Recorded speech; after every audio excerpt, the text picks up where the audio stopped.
প্রচন্ড শীতের রাত, উনি সফরে বেরিয়েছেন হাদিস কালেকশনের জন্য। উনি মাগরিবের নামাজ, এশারের নামাজ পড়ে একটা মসজিদে শুয়ে পড়লেন, আর শুয়ে শুয়ে হাদিস পড়তেছেন, আর মনে মনে ভাবলেন রাতটা মসজিদে কাটায় দেয়। কিন্তু দারোয়ান এসে বলে মসজিদে থাকতে পারবেন না, ওঠেন। উনি যে আহমদ ইবনে হাম্বল এটা চিনে নাই, কাঁথা গুছিয়ে হাদিসের কিতাব নিয়ে কাঁধের মধ্যে ব্যাগ নিয়ে মসজিদ থেকে বের হয়ে গেলেন। কি আর করবেন, প্রচন্ড শীত, আর কাঁপতেছেন বুড়ো মানুষ। প্রতিমধ্যে দেখলেন বাজার একজন খাব্বাজ, শাবুন খাব্বাজ, যুবক রুটি বিক্রেতা। সে রুটি বিক্রি করে। সে যে সালাম দিল, আসসালামু আলাইকুম। আহমদ ইবনে হাম্বল বলে, যুবক, আমার যাওয়ার জায়গা নেই, সফরে বেরিয়েছি, খুব শীতে কষ্ট পাচ্ছি, রাতে যদি তোমার এই চুলা থেকে একটু আগুন পোহাই কোনো সমস্যা?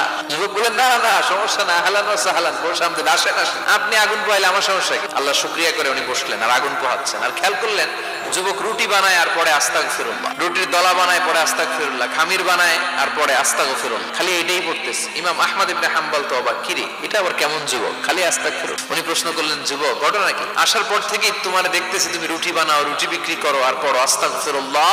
যুবক বলে, আস্তাগফিরুল্লাহ আমার সবচেয়ে বেশি পছন্দের আমল, আমি সব সময় আঠার মতে ইস্তেগফারের সাথে লেগে থাকি, আর সব সময় পড়তে থাকি আস্তাগফিরুল্লাহ, আর এর বদৌলতে আল্লাহ আমারে মুস্তাজাবুদ দাওয়া বানিয়ে দিয়েছে। আহমদ ইবনে হাম্বল তো অবাক, তুমি মুস্তাজাবুদ দাওয়া, রুটিওয়ালা?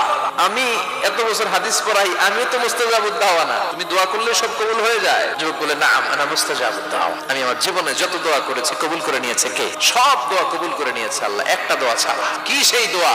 যুবক এবার বলতে শুরু করলো, আমার জীবনে যে দোয়াটা আল্লাহ কবুল করে নাই সেটা হচ্ছে আমি আল্লাহর কাছে অনেক চেয়েছি, অনেক দোয়া করেছে যে আল্লাহ, শুনেছি এই জামানার সবচেয়ে বড় মুহাদ্দিস, তার নাম নাকি ইমাম আহমদ ইবনে হাম্বল, আল্লাহ তোমার কাছে আমার চাওয়া আমি যেন এই ইমাম আহমদ ইবনে হাম্বল রে দেখে মরতে পারি।